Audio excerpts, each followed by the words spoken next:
when I counsel leaders, I talk about my 4A's. And I said, you can steal it, you can take it, you can do whatever you want, you can spin it around, you can put them in a different order. I don't care. They're yours. Run with it. And like, okay. I'm like, all right, now get out your pen and write them down. So, yeah, I'm going to forget them.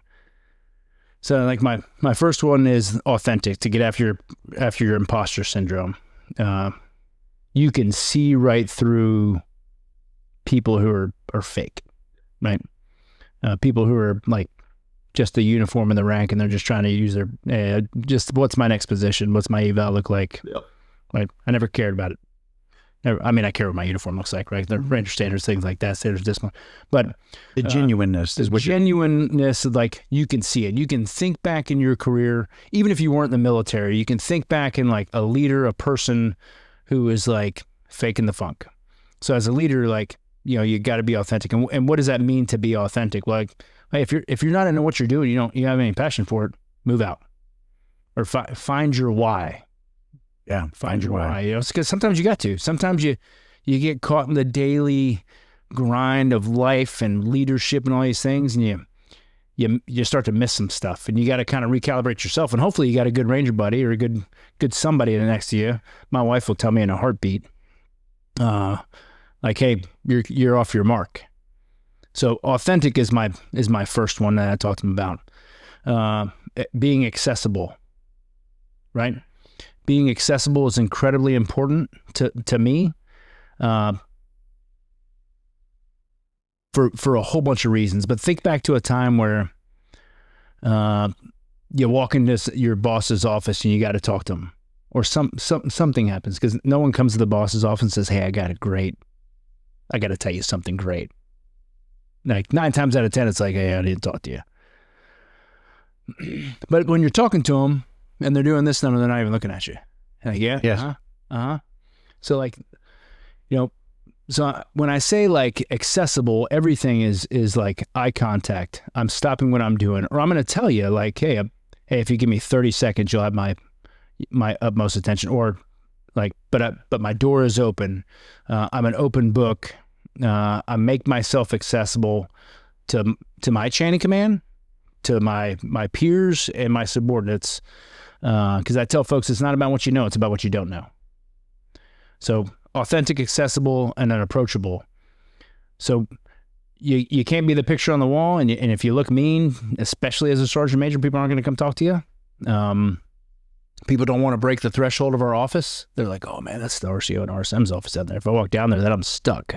Something, they're going to ask me some hard questions, probably, right? But I'm going to ask you some questions because I care. So I have to be accessible, authentic, accessible, approachable, because I'm the senior enlisted advisor for the 75th Ranger Regiment.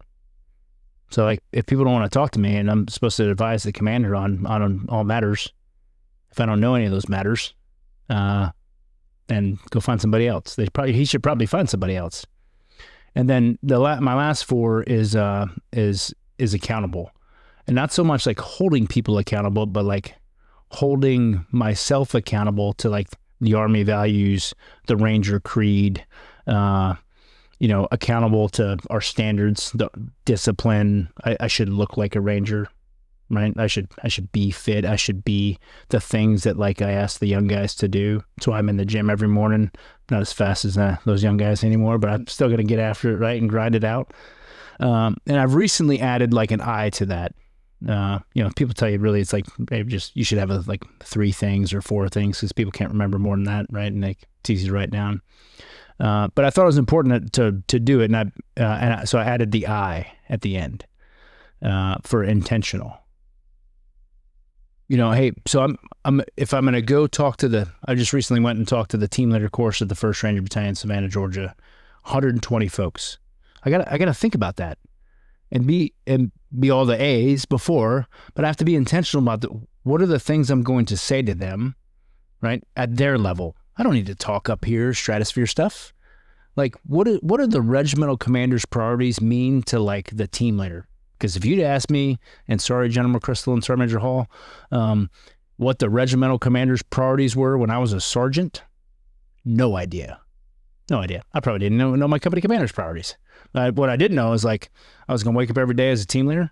I was going to train my men. They were representation to me. PT was going to be hard. I was going to hold myself and them accountable. Like I was like, I'm okay with that, right? And it was like Lieutenant Colonel Tony Thomas at the time, and as long as I could run hard, do PT, do the big five, PT, marksmanship, mobility, small unit ranger tactics, and medical. Like as long as I could do those things like really, really well, like we're okay. But how do I take the regimental commander's priorities and like what does that mean to the specialist and sergeant? Like and clearly articulate that so I'm down at like meet them where they're at. Because I don't expect them to be strategic level thinkers. I don't want them to be strategic level thinkers. I want them to be meat eaters. I want them to be Ranger team leaders, right? And they're the best at it.